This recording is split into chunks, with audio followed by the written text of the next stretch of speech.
Hey guys, what's up? Welcome back to the channel. It's Critic Alex. And after the insane luck that we had pulling Blue Demon Meliodas so many times, the only thing left to do is now build him up. So we're gonna do that here with the resources that we've been saving up. This is the game, right? You grind, and the new characters come out, and then you get that payoff of being able to build them up. So let's see what we can do with our Blue Demon Meliodas. There's so much content to test it out in as well. I'm pretty excited about that. Obviously, there's PvP. Any new character can go to PvP, but we also have farming, so we can do some really cool. I know, I get excited for farming. I'm a big nerd. There's some cool comparisons we can do versus other teams, farming teams right now. We can also actually still try to use Weinheit as the sub to give me some extra pierce rate, because the farm team is not complete yet. We still need Blue Lilia to give Hauser and Meli more pierce rate. But until that happens, the extra 8 pierce rate per turn that he gives, I think it still works with him as a sub. I've seen some conflicting information, so I'll have to test that. But yeah, an extra 8% per turn is not bad. You don't want your farming fights to go longer than like 4 turns, so you're really only getting, you know, anywhere from 16 to 32% extra pierce by the very last turn. If it's going longer than 4 or 5 turns, then there's probably sub-optimization somewhere. Maybe there's still some content that you can't farm in 4 turns on global with the current roster of characters. We don't have Derriere, we don't have Blue Lilia, but we'll see. So we've got these cups. I pre-made these cups specifically for him because I have an imbalance of Water of Life to Demon's Blood. And don't feel bad, by the way, if you have an imbalance and you actually do the 2-to-1 conversion. We do get 4.5 pierce rate here, which is nice. Let me just quickly explain that to you, because I've seen some people on Twitch not know that you can do that, and also not know if it's a good deal or not. I used to think it was a really bad deal, but the more you farm boss battles and the more you upgrade your box, especially for Training Cave, you'll realize that you end up with a lot more Water of Life than Demon's Blood. I think some people in my Discord have done the math, and you need like almost 3 times. It's like 2.8 times as much Demon's Blood, excuse me, compared to Water of Life. Because just so many more characters, right, overall require Demon's Blood. Sure, the Sins plus Elizabeth all require a Water of Life, and we love the Sins and we love Elizabeth for different reasons. But there's plenty of amazing characters, like, you know, all the OCs, etc., that require Demon's Blood. I mean, Hauser does, for crying out loud. So, yeah, doing the 2-to-1 conversion is not bad. So you can see here I have 104, which is pretty good. But over here, I can go here and I can do the equivalent exchange. It's not equivalent, it's not Full Metal Alchemist, but it's 2-to-1. So it's not a bad way to shore up your differences, especially at the 5-star cup level, if you have a massive imbalance. Like at one point, I had 99 of these, but I only had like 60 of these. So it was actually causing a little bit of, you know, of a problem for me, and it was going to cause a problem long term because I knew there were new characters coming out that were going to require a lot of Demon's Blood. So I had to do that here. So hang on, we awakened him, but we didn't UR him. So weird. Okay, we got 69 here, so it's a good sign. Okay, let's do this. See if we get an Ultra and we can just skip through this very first one. No. Okay. We'll take it slow then. Fine. I'm really hyped, man. MFF's update looks like to be an absolute stinker. So I'm really thankful that at least I have this game and I have you guys to have fun with, despite how crappy MFF is. That armor is really cool. And we got 23 pendants. We're gonna need those pendants because level 80 is here. This is the same one, right? I will protect you. Yeah, he's talking to Elizabeth. Okay, or, you know, old Elizabeth, new Elizabeth, past and present Elizabeth. So yeah, his UR armor is really, really cool. Probably most people take the helmet off, although the helmet does look super badass. It's also quite badass, the new armor that he has. The black, Dark Knight armor. Or most malevolent knight. I don't like malevolent. It's too hard to say. I prefer dark. But yeah, this one looks badass as well. But they're similar. They have the horns there on the pauldrons. So yeah, he just looks so cool. Okay, so now we gotta get him to level 60. Let's go do that. And then we can get an Ultra here. Get him to... There we go. Yes, that's what I want to see. Yes. Make this go as quickly as possible. Then we're gonna limit break this bad boy. We have 300 horns. I think we have enough. I also have 6 blue books. I was expecting Blue Lily as well, so I preemptively, you know, created 6 more 6-star blue books when I was farming for 5-star blue books. just as a way of sort of setting myself up. Oh, if I had put a 3-star in there, yeah, 1 3-star. Yep, I messed that up. Well, that's okay. Okay, and we get the ultra. That's very cute.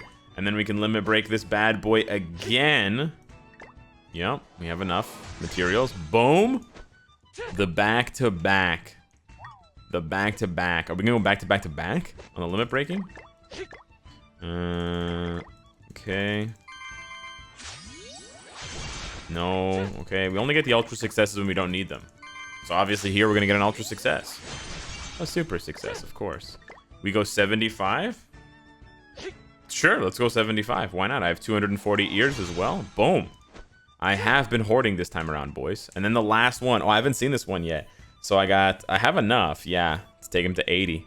I want to keep him at 75 for now, just to get a baseline and testing compared to other characters, like especially in PvP. I think there's still going to be a lot of players that are rocking level 75s. The rest of my team is still 75. So we're going to do just a tiny bit of testing with him at 75 before we take him to 80, just so we don't skew the results. You know, if you take him to 80 right away, it does make him look a little bit stronger than he is. It's not a huge difference if you look at the base stat changes from like here.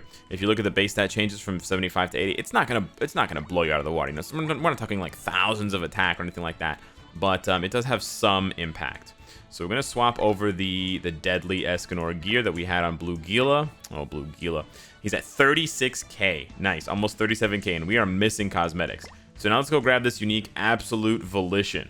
Unaffected by attack disable effects when the hero's ultimate move gauge has 4 orbs or less. The wording on that is pretty, like, you know, academic. Volition. But basically it means that you can't attack disable him. So he's very good.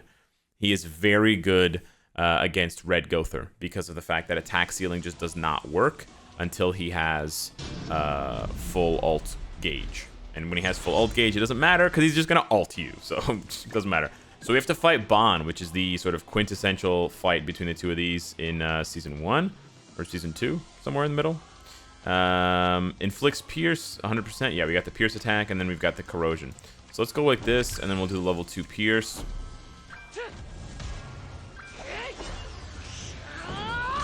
Nice. Wow. So much damage. And then I believe the Corrosion takes place at the end of the turn, sort of like Bleed. Let's see here. Okay, Extort. Yeah, and then he takes the almost 4k damage. But I'm pretty sure... Wow. Maybe he's not dead, sadly. Maybe he'll be... Never mind, okay. I mean, this is not supposed to be challenging content, but damn. Okay. You know what, though? I just realized that the gear I gave him was just to bump his CC. Ultimately, you want to give him Pierce Rate gear, because his Pierce Rate should only be like 50%, maybe? I don't have his cosmetics. The most malevolent set, I believe. Nice. Nice. So right now he's got, yeah, 46.5% Pierce Rate. Now, yes, you want to get this this UR weapon that's on sale from, is it the Dark Magician Sword? It is. 7% Pierce Rate. That's deadly. That's almost as good as Hauser's 8% Pierce Rate on his is it Wind Sword or whatever? Not sword, the Hauser thing. The Hauser thing. You guys know exactly what I'm talking about. So yeah, he doesn't have the optimal gear yet. It would be interesting to see a comparison between him and Hauser. But yeah, I would have to roll basically another Pierce set, because I think I repurposed one of my Pierce sets into just regular attack sets. So the only Pierce set that I have left is the one that's on Hauser currently. So yeah, we're gonna have to make a couple of swaps here to sort of fix this. Hang on. Dang, so I had a ring that I had used for testing Gustav that had full Pierce Rate, but two of the rolls were actually really bad. So I wanted to reroll one of them to at least 5.4, and it ended up costing me about 10 minutes and over 500,000 gold to fix that. And I still need to fix a couple of stats here that are low. But anyways, we're gonna go with this gear setup right here, which is basically my modified Escanor set with one piece of full Pierce gear, but this is full attack. So this is not necessarily ideal for Blue Demon Melee, but it's going to push his Pierce Rate to 73%, which I think is pretty damn decent. Now, because I'm swapping over Escanor's set, I can't use it on Escanor, so geared PvP is out of the question. But there is one thing in this game that I think kind of goes not as spoken about. It goes under the radar how long it takes to play these boss battles and how annoying they can be. Now, obviously, if you have a super juiced out farm team, it can go a little bit faster, but I want to see how fast this goes here, because I do get annoyed, especially when you get unlucky and you don't pull the death match right away, or if you're farming chalices, right? That's another thing too. He's gonna generate a lot more chalices for you. Now we get crit chance plus the combined attack there, but we can't do that, so let's just go with resistance. I guess our best one would be 9-8. Yes, okay, that's not bad. And then we're just going to give Gila gear. I want to see how many turns this takes with this new team. Not that this is a difficult fight per se once you get enough gear and you get enough levels on your characters, but it's just annoying how long it can take. And so I want to see. I want to try one with Merlin sub. Merlin sub is mostly here for Gila, to give her Gila. The way I say Gila is weird. The way I say most characters' names is weird. But anywho, you'll come to understand that when you watch the channel. She's mostly there for the sub passive to give Gila an extra orb so that Gila can get her ult faster. Now she's probably gonna take damage. It's sort of a gamble whether they attack Gila or not. But let's see what the AI does as far as Meli's attack is concerned. The AI is not on. Okay. So we get Corrosion and then double Hauser. Okay, not really what I was looking for. Corrosion is like his... I mean, Corrosion's not really that great for PvE. It's only 15% of his attack, so it's 15% of like 10k. It's not much. It's 1,500. But let's see what happens here. If they freeze Meli, I'm going to be pissed. Don't Vivian. Okay, fine. Fine. Okay, so now the AI has to use the Ignite skills and has to use his real best attack. I want to see how much damage this does. Okay, we get it in the middle here. So they Purify. Obsessed with Hauser. The AI is obsessed with Hauser. Not bad. Almost 100k. Not bad. And he's missing cosmetics. So that was turn 2.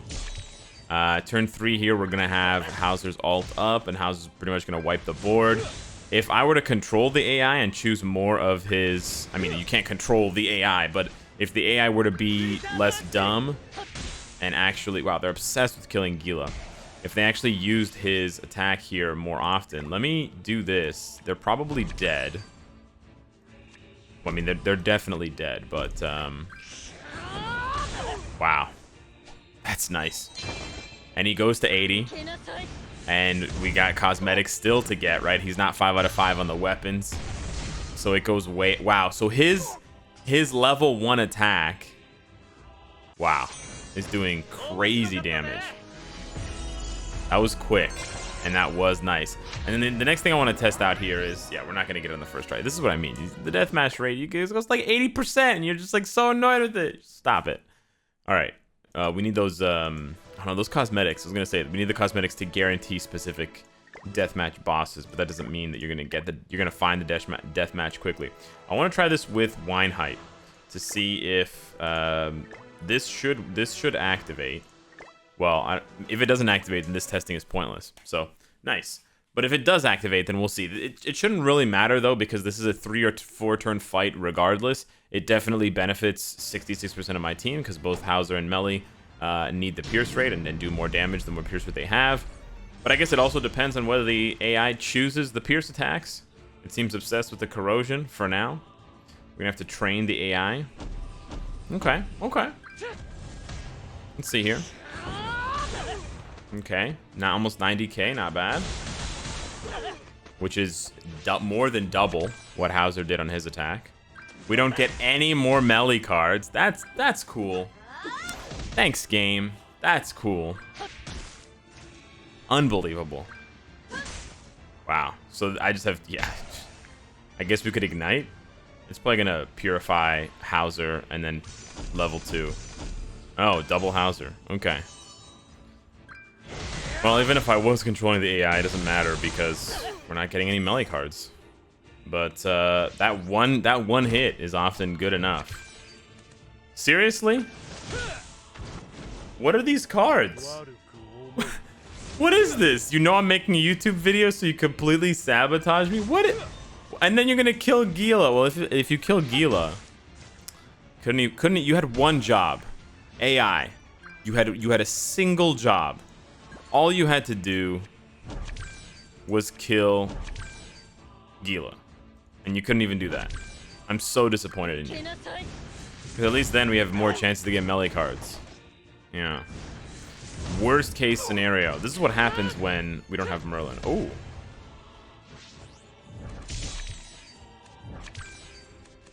Oh, come on. Enchanta Hellblaze.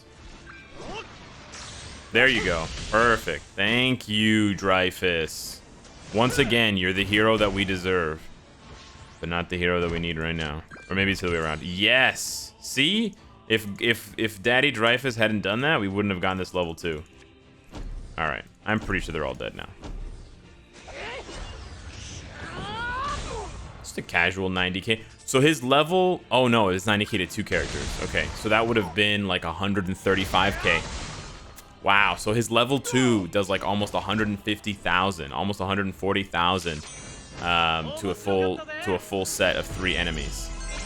Yes. That wasn't that fast though. I gotta be honest. It's something. It's Gila. Gila's messing it up, or I just got really unlucky with the cards and the corrosions. But yeah, his first skill. It's a bit of a bummer, I guess, compared to Hauser, that he doesn't have 2 full-on attack cards, because this corrosion is not that great. This is better for PvP because it'll still give, you know, lingering damage even if you kill him. And it also applies a debuff which enables things like weak point. Not that you'd want to take him against Crimson, but you could have that useful in other content and for other game modes and things like that. But this attack is just so disgusting, and his base stats are so nice, and he's blue. I cannot wait to take him into more content. So let me know what content you want to see next. Probably PvP is my guess. So we'll probably do a showcase on that at 75 and then take him up to 80 and then really let the dogs loose off the chain. Thank you so much for watching. Subscribe if you're new to the channel, and I will see you in the next one. Take care.